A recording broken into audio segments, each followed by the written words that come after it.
గురువుగారు మరో ఉత్తరం చూద్దామండి. కౌసల్య పంపించారు హైదరాబాద్ నుండి. దుర్గాదేవికి నిమ్మకాయల మాలలు, బలులు, దీపాలు అర్పిస్తుంటారు, ఎందుకని తెలియచేయండి అని అడుగుతున్నారు.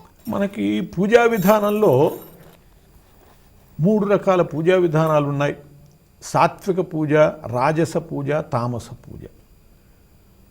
ఒక్కొక్క శక్తి ఒక్కొక్క రకంగా ఉంటుంది. సాత్విక శక్తులు ఉన్నాయి, శ్రీరామచంద్రుడు మొదలైనటువంటి వాళ్ళు ఉన్నారు. అలాగే రాజస శక్తులు ఉన్నాయి. ఈ దుర్గా, కాళీ, చండీ ఇవన్నీ కూడా తామస శక్తులుగా చెప్పబడ్డాయి. అందువల్ల ఇటువంటి వాటి ప్రీతి కోసమని చేసేటటువంటి చర్యలలో తామస ప్రవృత్తి కలిగినటువంటి వాళ్ళు ఆచరించేటట్లయితే వాళ్ళు బలులు ఇవ్వటం అటువంటివి చేస్తారు. అలా కాక వ్యక్తులు సాత్విక ప్రవృత్తి కలిగినటువంటి వాళ్ళు, దేవి తామస ప్రవృత్తి కలిగినటువంటిది, ఆ రూపాన్ని మనం భావన చేస్తున్నాం, ఆ రకమైనటువంటి ధ్యానాన్ని చేస్తున్నాం. అలాంటప్పుడు ఈ నిమ్మకాయలు, అలాగే కూష్మాండాలు ఇటువంటి వాటి ద్వారా, లేకపోతే కుంకుమతో కలిపినటువంటి అన్నం మాంసంలాగా ఉంటుంది చూడటానికి, అలాంటివి బలులుగా సమర్పించటము, అలా చేసేటటువంటి పద్ధతి ఉన్నది. ఇవన్నీ కూడా ఆమె అనుగ్రహాన్ని పొందటానికి అనేక రకాల మార్గాలు.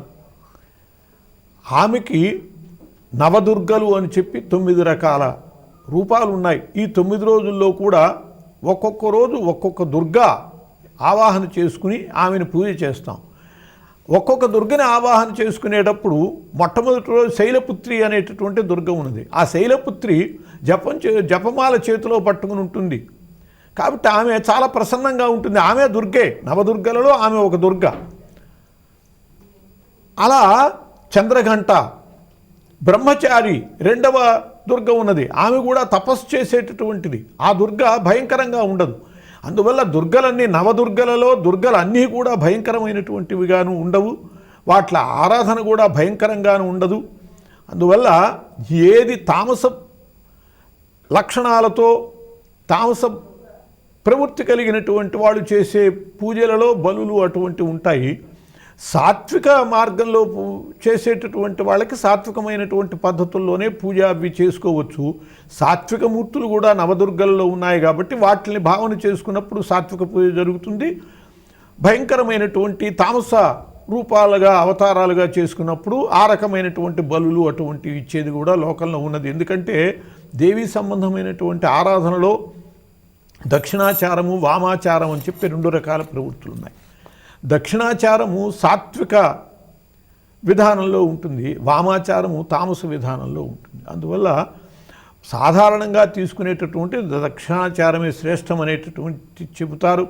ఎక్కువ మంది సాత్విక రూపంలోనే ఉంటారు కాబట్టి వామాచారులు అదే శ్రేష్టం అని చెప్పి చెప్పచ్చుగాక. కానీ సాత్వికమైనటువంటి భావనతో ఆమెను తల్లిగా చూస్తే ఆమె తల్లిగానే మనల్ని అనుగ్రహిస్తుంది. అలా సేవించుకుని ఆమె యొక్క అనుగ్రహాన్ని పొందాలి. గురువుగారు, మీ అమూల్యమైన సమయాన్ని వెచ్చించి ప్రేక్షకుల సందేహాలను శాస్త్రోక్తంగా నివృత్తి చేశారు. ధన్యవాదాలండి. నమస్కారం అమ్మా. వీక్షించారు కదా, దేవీ శరన్నవరాత్రుల సందర్భంగా దుర్గాష్టమికి సంబంధించి ప్రేక్షకులకు కలిగినటువంటి సందేహాలను శాస్త్రోక్తంగా నివృత్తి చేశారు అన్నదానం చిదంబరం శాస్త్రి గారు.